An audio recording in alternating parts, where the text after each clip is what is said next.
Greetings, friends. How long do you think human civilization has existed on this planet? What if we had actually been here much longer than is currently accepted in most realms of archaeology, anthropology, and whatever ology maps out the age of species? What if we were here longer? What if the stories of great, beautiful, mystical, powerful civilizations wiped out by some global catastrophe were not just mythology, but were actually true? There is one person who comes to mind when we speculate on this matter, and that person, of course, is Graham Hancock. His amazing series, Ancient Apocalypse, is now available on Netflix. It's so good. Please watch it. And then when you're done watching this series, dive in to the vitriolic retribution that has been dished out to Hancock from a variety of places. Most surprisingly, a Guardian article that sounds as though it were written by somebody who had a horrible, horrible rash on their undergunt. You know what I mean? That tone of journalism that's just mean for mean's sake. A kind of way of reviewing or critiquing things that has within them what feels like some kind of personal animosity towards the subject. It feels like in this article written by Stuart Heritage about Graham Hancock's show, Ancient Apocalypse, that their neighbors or something, and Graham Hancock's dogs got into Stuart Heritage's yard and shit all over his roses. I'm just going to read a little bit from this article. At the time of writing, Ancient Apocalypse has been comfortably sitting in Netflix's top 10 list for several days. This presents something of a mystery because the show closely resembles a sort of half-baked filler documentary that one of the lesser Discovery channels would slap up at 3 a.m. between shows about plane crashes and fascist architecture. Ancient Apocalypse obviously has an audience, but who on earth is it? Fortunately, you don't have to watch for long to find out. In quick succession during the pre-show sizzle reel, we are treated to a clip of the show's host, Graham Hancock, being interviewed by Joe Rogan. Finally, we have an answer. Ancient Apocalypse must be a TV program exclusively for people who like to shout at you on Twitter. They're mean to me on Twitter. Don't you guys get it? Why is everyone so mean to me? That's me, not him. The mean to me part. He did say exclusively for people who like to shout at you on Twitter. Of course it is. These people are Hancock's bread and butter. The quote, free thinkers, who through some bizarre quirk of nature are often more perennial outrage than anyone else on Earth. They're drawn to Ancient Apocalypse thanks in part to Hancock's loud and persistent claims that his life's work is being suppressed by big archaeology. Now, I'm going to cut to towards the end here. Which isn't to say we should dismiss Hancock's theory out of hand, of course, because if he's right and the history of humanity really is just the first 5 minutes of Prometheus, it would change everything we know about ourselves. But we certainly shouldn't treat his hodgepodge of mysteries and coincidence as fact. That's the danger of a show like this. It whispers to the conspiracy theorist in all of us. And Hancock is such a compelling host that he's bound to create a few more in his wake. Believing that ultra-intelligent creatures helped to build the pyramids is one thing, but where does it end? First of all, this ultra-intelligent creatures helped to build the pyramids part. This is not in Ancient Apocalypse. Maybe ultra-intelligence people, but not creatures. He's insinuating here that Ancient Apocalypse is Ancient Aliens, which it isn't. I think he got the two shows mixed up, maybe. I'm wondering if maybe he watched Ancient Aliens and didn't understand that this was not Ancient Apocalypse. Believing that ultra-intelligent creatures helped to build the pyramids is one thing, but where does it end? Believing that election fraud is real?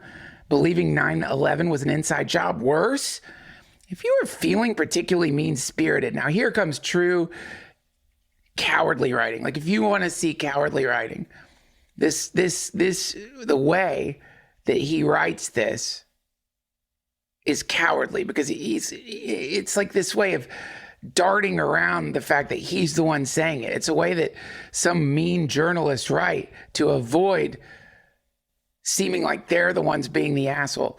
If you were feeling particularly mean-spirited, you could suggest that Netflix knows this and has gone out of its way to court the conspiracy theorists. He doesn't have the guts to say, I think Netflix knows this and has gone out of its way to court the conspiracy theorists. He puts it on us. If you were feeling mean, this is what you would say. Really shitty, pissy writing. Anyway, this is just one of many articles that where the tone and the venomous tone doesn't seem right for a show theorizing that humans have been on the planet longer than we have. Like, what's the big deal? If he's wrong, he's wrong. So what? It's still an entertaining show. It's still fun to watch. I mean, the other aspect of this kind of writing, which is really annoying, is it's so condescending, because the implication is that the individual human is not capable of discerning fact from fiction. The implication is that we're all little bawing sheep, that if we have no control, we have no autonomy over what we do. And if you watch a show like Ancient Apocalypse, which truly, of all the shows available on Netflix, has got to be one of the least conspiratorial of the documentaries you could watch on Netflix, which is really just like a fun show at the very least. It's a travel log. I mean, it's just beautiful. The cinematography is incredible. It's beautiful. But also what Hancock is talking about is fun. I personally subscribe to it. I believe it. It wouldn't shock me if we found out that we had been here much longer and that whatever we were was wiped out by some kind of cosmic event. It wouldn't be shocking to me. It wouldn't change the way that I live. It certainly wouldn't send me, as Stuart Heritage seems to think, skittering towards the nearest government building to attempt an insurrection. I mean, it's a show about prehistory. It's not Alex Jones. But the outrage that came from a lot of different places related to this show speaks to what a great show it is.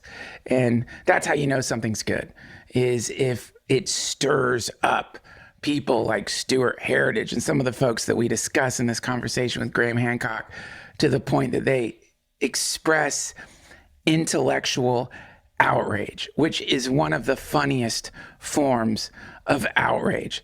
When someone is doing some version of, I never in my life at the Historical Society felt so insulted at this moment when that clown dared say that the Earth is not the center of the galaxy.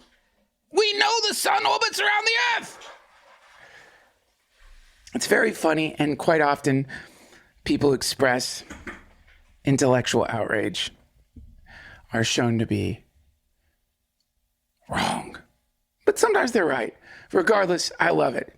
You know, if you ask me, anytime you have people debating each other over prehistory, that's a good sign. That's what we want.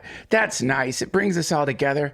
I've got no hard feelings for Stuart Heritage. I don't know why he's so pissed at Graham Hancock, but anytime we have this level of intellectual fisticuffs happening on social media and publicly, it's good news. It's funny. It's just a lot better than some of the other shitty debates that are happening out there.